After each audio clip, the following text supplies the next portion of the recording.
I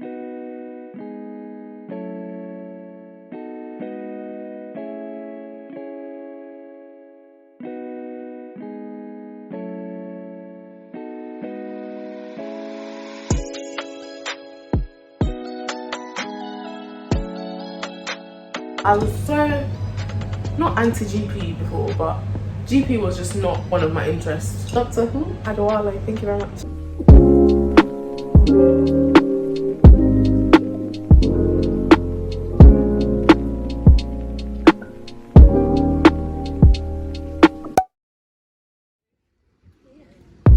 This was me going to seminar, GP seminar, which we usually have on Wednesdays. As you guys know, for GP placement we have to do seminars every week to talk about how GP is going, any interesting cases that we've seen, and just general learning about long-term conditions that you would usually see in primary care. So this was me going that morning. I was definitely running late. I don't know why I was taking my time, but yeah, this was our second to last session. And at this point, we were also presenting our audit and cases, like special patient cases. Don't ask me why we use the law building. I don't know why we don't have our medic building, but yeah, we use the law building for our seminars.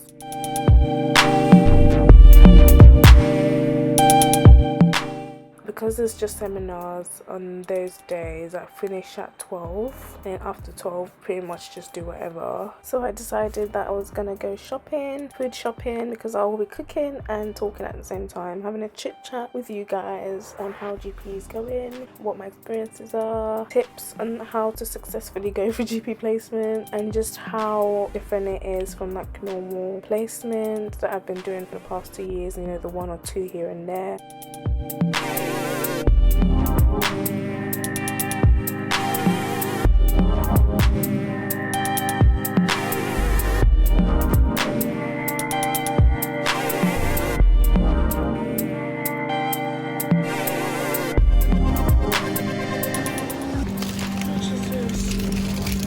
How much these are. They are huge, like they are gigantic. You guys, I was doing shop hopping at this point because living close to campus comes with its downsides sometimes. It means that I'm not close to city centre at all, so it's like I have to shop at the local shops, the minis, the metros, to find what I want, and sometimes I don't even find what I want in there.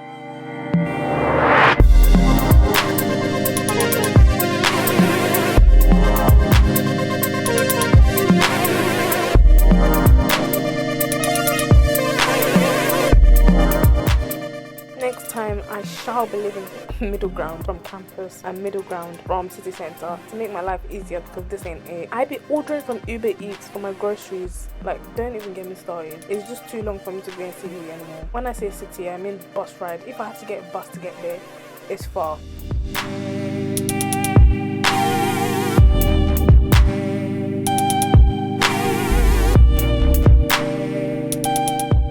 So I got home and I met my housemate, my good sis Toby, at home. Guys, GP placement, yeah. I was literally leaving home at like 7 something, waking up at 6:30, and I was coming back after 6. So I literally barely saw anyone. Look how huge these ones are. This is it. This is it.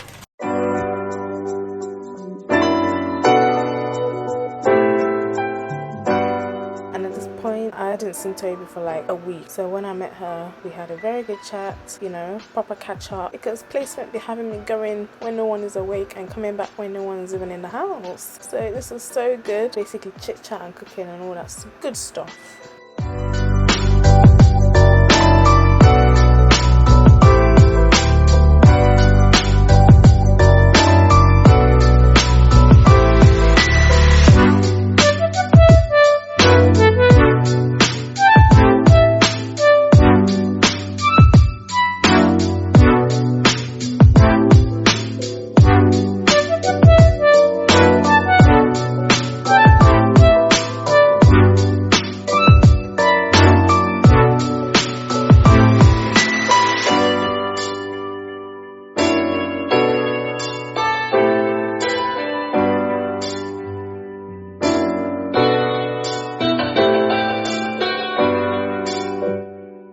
So guys, GP placements.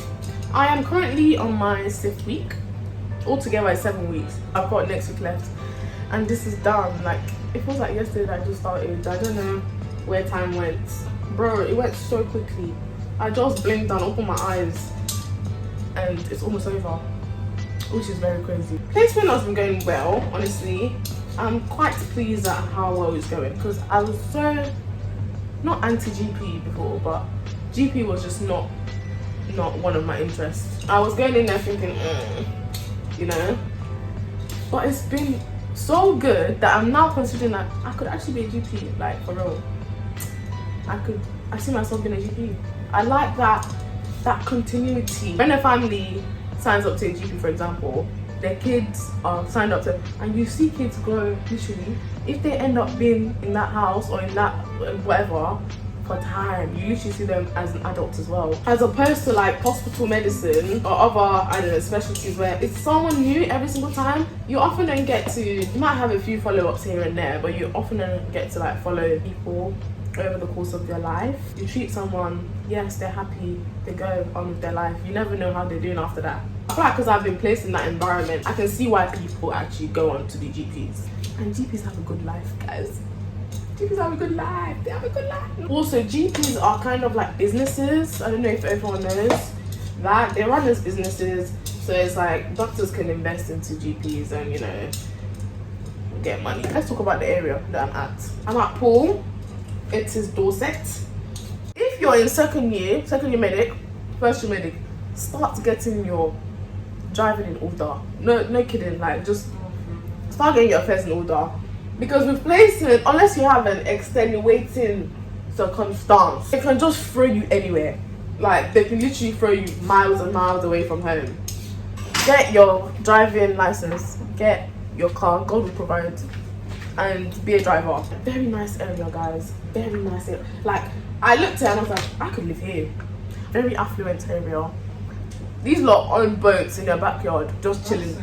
You can imagine the sort of people they are. They're entitled, they're educated, they're very like demanding, expect things out of you. And when they don't get it, they're like, I'll go private with it. Obviously, Paul has other, it's not just rich people, but the particular surgery I'm at is that my surgery is literally merged with 4 or 5 different GPs.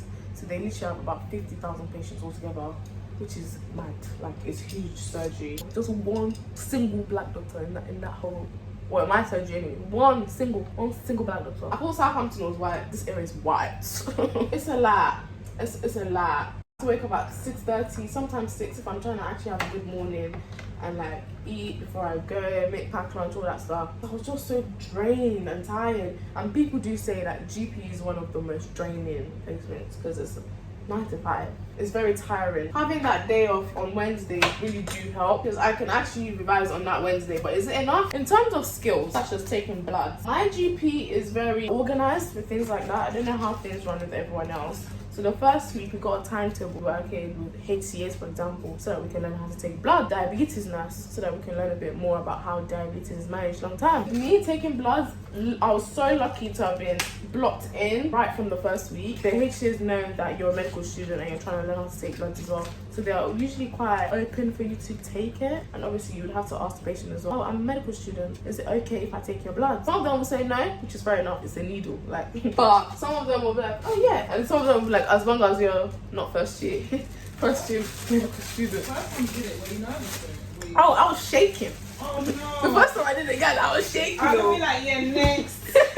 I said, if this needle does gonna enter somewhere, break. it's over.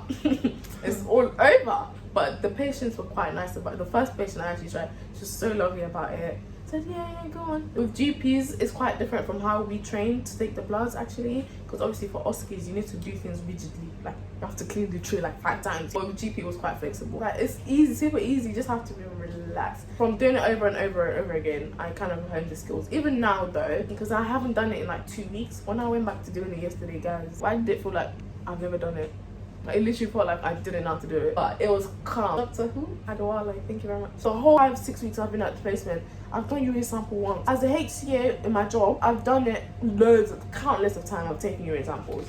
So it's a thing where that now has actually helped me with this GP placement in a way. My GP, they have specialists, GPs, like in dermatology, they do minor ops, contraceptive clinics. So taking out implants, the one that goes in the arm, and putting it in. So like I've been lucky to see all of that. The other week I was with skin specialist GP and he was freezing off skin warts. He let me do one on his foot because he had a wart on his foot as well. That was cool. I did a couple home visits as well. You basically go to the patient's house. They're usually patients that actually can't come into the GP because of mobility issues, so elderly patients. That was a different experience actually, because when you're in a patient's home, you get to see them in a different way. If a patient is having increasing breathlessness and stuff, and you go into their house, you see that they have 4 flights of stairs. It encouraged me to think further. Coming up now this week, I've got baby clinic. That's the one thing that's new. It's literally just seeing babies, and because you know they do child review when babies are just born. So a few smears, prostate exams, rectal exams. I've been doing histories, examination, differential diagnosis for patients.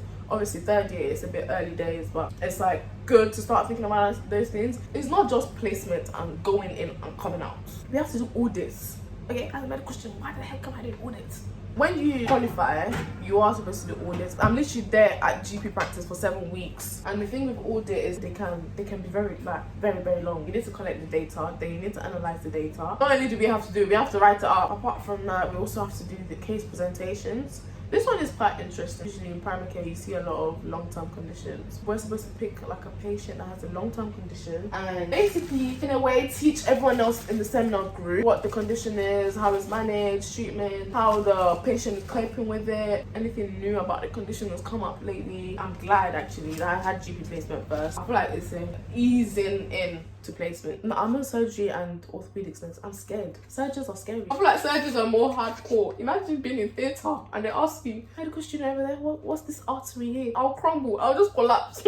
I'll just faint and fix. Sorry? You'll be fine. In theatre, imagine how many doctors and students are in it's just embarrassing. They ask you what artery that is and you're scratching your head. And usually you have that pressure to impress surgeons as well. Do I have that pressure? I genuinely do. Yeah, I do. Your GPs are also good learning places. ECGs, guys. We've done ECGs in the past, yeah, in lectures and stuff. I was still very confused, guys. So she actually sat down and went through the ins and outs of ECGs. Maybe I was 0% ECG learning, like confidence before. Now I'm 50%, a good 50%. Just pray that you get someone that's very not invested in your education, but like someone that encourages you, someone that cares, like someone that actually cares. Because year 3 of medicine, independent, imagine just going there 4 times a week and you come out there like, what did I actually learn? So you have to be very proactive, you have to be on it. Can I see this patient? Is it okay if I take histories from today? Is it okay if I do the examination? Spoon feeding? It's not like they were spoon feeding us in 1st year, 2nd year anyway. GPs are probably the best place to learn and practice how to do histories and examinations, because once you get to the hospitals are just very like busy. With GPs, it's much more intimate. Like the learning experience is much more intimate. They usually actually have time allocated for you to do things, so make the most out of it. You have to go home and do that extra work. It's a shame. Do I do the extra work? Don't ask. Do not ask. Do I do it? Question for the God. Know what the learning outcomes, the specific learning outcomes are. Make sure that you get it done by the end of the block, like the block of placements. Second thing, be forward. I don't know how else to put it. Be confident. Because if you're not, you'll find it very to ask to do things on your own. You just have to go for it, honestly. Even if you're not sure or you don't feel 100%, you don't even have to be 100% confident.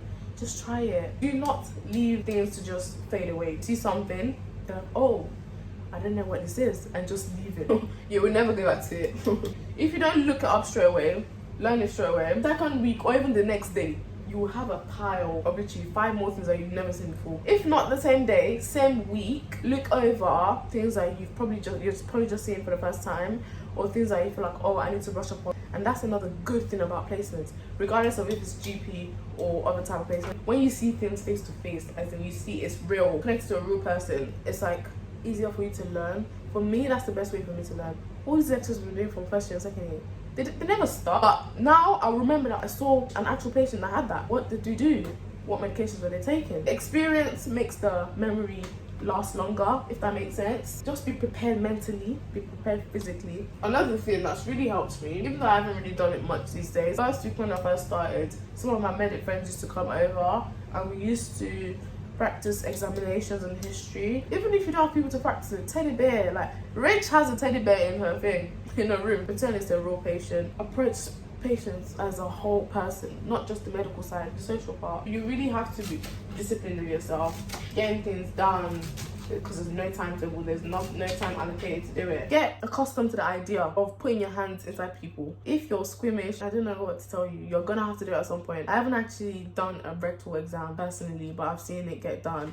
It's grim, man. You have to prepare yourself. Finished cooking, I ate, I had a nap, and then I went to the library after that, and that was usually how my Wednesdays went when I was on this block of GP placement. Also, I remember that I actually didn't explain what audits are for non-medics that are on here. So clinical audits are sort of like a way for healthcare professionals to gauge whether or not patients are getting the best possible care. They compare the current healthcare practice with guidelines for good practice, and these guidelines are like specific criteria that has been set up by certain organizations such as NICE. It helps to recognize room for improvement. Getting involved in an audit is also beneficial as a foundation doctor or specialty trainee because it just looks desirable to employers, but also gives you a chance to develop transferable skills, which is always good on your CV later on in the future.